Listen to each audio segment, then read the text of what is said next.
This week's element is element 13, reflecting on learning. The desired effect is students can self-assess their understanding and effort.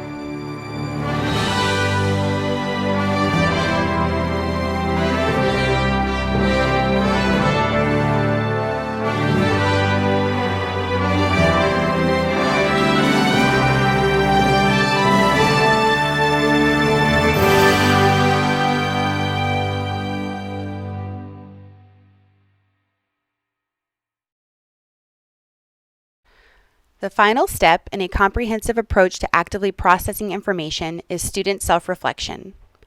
All learners benefit from being asked to self-monitor and self-regulate, including continually examining how well they comprehend what they are learning and why they are learning it. Students should also play a central role in assessing their own progress toward proficiency relative to identified learning goals. This can be done through a variety of reflective question strategies, such as think logs, journals, and exit slips.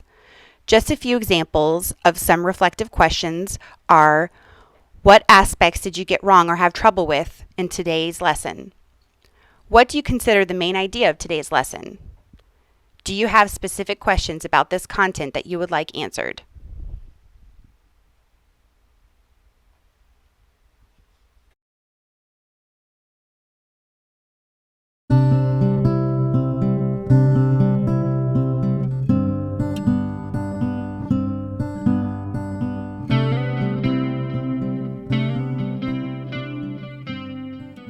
Hi, my name is Jackie Telez and I work for Waitman Middle School. I'm a 6th grade science teacher.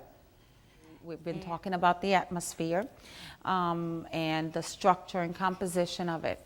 And so in order for me to see how much they are learning, I use a ball and I throw the ball around, and it really engages them, and it kind of, to me, just activates them and gets them going.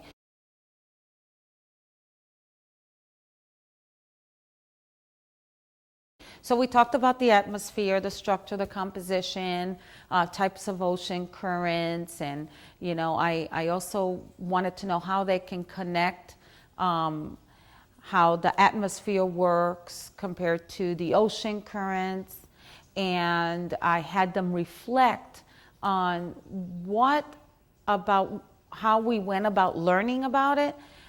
How did they feel? Like, what helped them to learn the best? What kind of strategies did we do that helped them? What were the 2 things that I did more like a 3-2-1 kind of strategy, where it talks about 3 things that you know about the atmosphere, 2 things that helped you learn the best about it, and 1 strategy, because I like to know what strategies work so that I can keep using them. It just helps me. And at the same time, like I said, it helps them.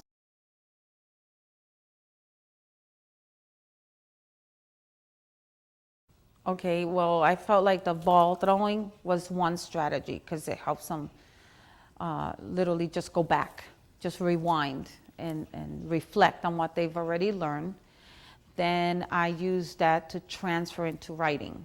They used their journal to write what they were able to verbalize. So I like to see both ways of expression, because some kids can talk and express themselves verbally really well, but maybe have a difficulty writing it. So I try to use both so that they're more comfortable. Drawing. They drew a Venn diagram today. That was just another way that they could express what we learned in the lesson. So it's just little things. It's just different little things. It was just a little.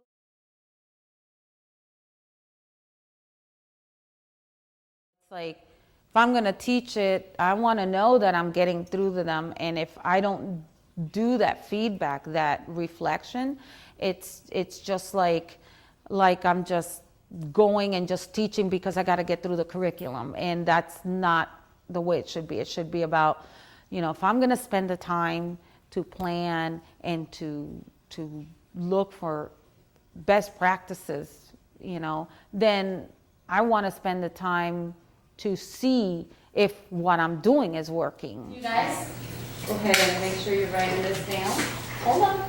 Weather over. Wait, about the like when you saying that you're coming to Florida, I would have said like the weather here can be cold, but the climate's usually like warm. Like, So, what does weather and climate have to do with our atmosphere, what we've talked about, what we've learned?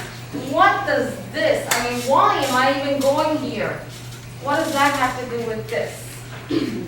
Christian? Yes? You don't have to answer these. We did these orally. I just want 2 things that helped you learn about our atmosphere and 1 strategy. What have we done that helped you learn best about our atmosphere? Yes?